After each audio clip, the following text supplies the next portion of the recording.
परम पूजनीय गुरुजी राष्ट्र की स्थिति से चिंतित नहीं थे, ऐसा नहीं, लेकिन चिंता में से वो एक चिढ़ पैदा करना चाहते थे। यदि आज देश की स्थिति अच्छी नहीं है तो हम इसे अच्छा बनाएं। अगर आज हम दुर्बल हैं, अगर आज हम अभाव से ग्रस्त हैं,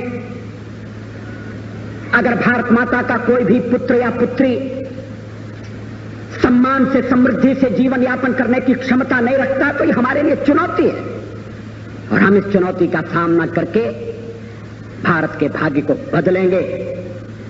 उनकी चिंता में से यह संकल्प पैदा होता।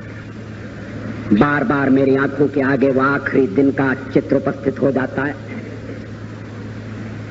शायद इस भारी भीड़ में मैं ऐसा भागा व्यक्ति हूं जो प्रातःकाल 5 जून का प्रातःकाल उनसे मिला था।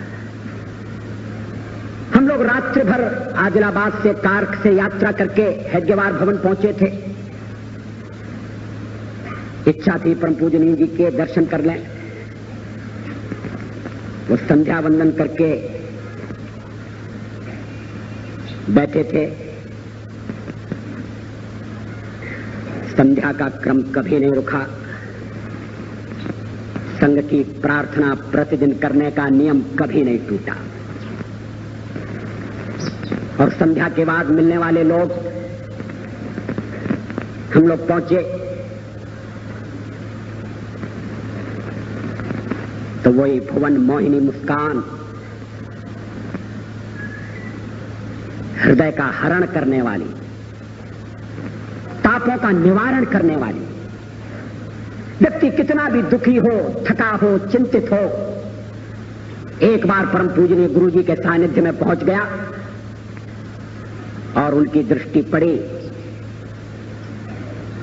तो लगा सारी थकान मिट गई। उस दिन भी तबीयत बहुत खराब थी। उन्हें देखने वाला हर व्यक्ति नहीं समझ सकता था, मगर कुछ लोग समझ सकते थे। डॉक्टर आबाजी थत्ते मौजूद थे, लेकिन उन्होंने सबसे परिचय प्राप्त किया। आदिलाबाद से आए हैं, ये कौन है? अच्छा, वहां मुलाकात हुई थी, मैं तुम्हारे घर पर ठहरा था। इकबाल स्वयं सेवक का नाम क्या है? हम लोग जनसंघ के कार्यकर्ता थे। कैसा कार्यक्रम हुआ? फिर जब एक डॉक्टर का परिचय कराया गया तो उन्होंने कहा, आप कौन से डॉक्टर हैं? मैं एक ऐसे डॉक्टर को जानता हूं जो किसी मरीज को देखने के लिए गए और डॉक्टर ने मरीज से पूछा, बताओ तुम्हें क्या तकलीफ है? तो मरीज बिगड़ गया। कहने लगा, अगर तकलीफ आपको ही बताना है और मुझे ही बताना है तो फिर आपकी क्या जरूरत है? आप डॉक्टर हैं, आप बताइए मुझे क्या तकलीफ है।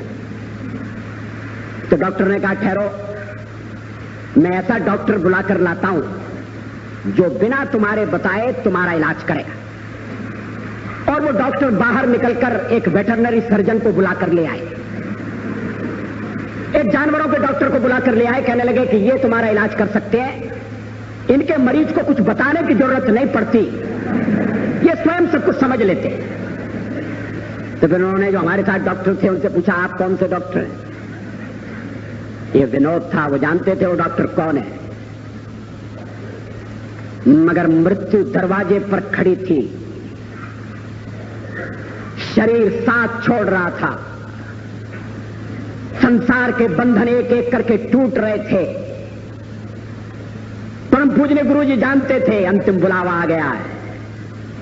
प्रातःकाली उन्होंने कहा था, घंटी बज रही है। For whom the bell toll, ये घंटी किसके लिए बजती है? लेकिन स्वयं सेवक आ गए तो मरण को भी मानो एक तरफ रख दिया, पीड़ा को पी गए, शरीर की व्यथा को भूल गए और स्वयं सेवकों के साथ हंसी, विनोद, परिचय। चाय लाओ। चाय भी उनके लिए एक लोक संग्रह का साधन थी। उन्हें यह भी स्मरण था कौन चाय पीता है, कौन नहीं पीता। मेरे पेट में तकलीफ थी, मैंने चाय पीना बंद कर दिया था। ऑपरेशन के बाद मैं पीने लगा। मगर उन्हें स्मरण था कि ये चाय नहीं पीता है। कहने लगे नहीं अटल चाय नहीं पीता, दूध लाओ। मैंने कहा पीना शुरू कर दिया। तो कहने लगे चलो अच्छा, उतनी तकलीफ कम हो गई। और बाल स्वयंसेवकों से परिचय नाम मुझे एक क्षण के लिए गा, एक क्षण के लिए, कि मानो शूलों की शैया पर भीष्म पितामह विराजमान है। एक क्षण के लिए, क्योंकि दूसरे क्षण विचार आया कि भीष्म पितामह न्याय के पक्ष में थे, मगर ये तेजस्वी, ये तपस्वी व्यक्ति, ये हरदम धर्म के लिए लड़ा, इसने हरदम न्याय के लिए संघर्ष किया। ये कभी कौरवों के पक्ष में नहीं था।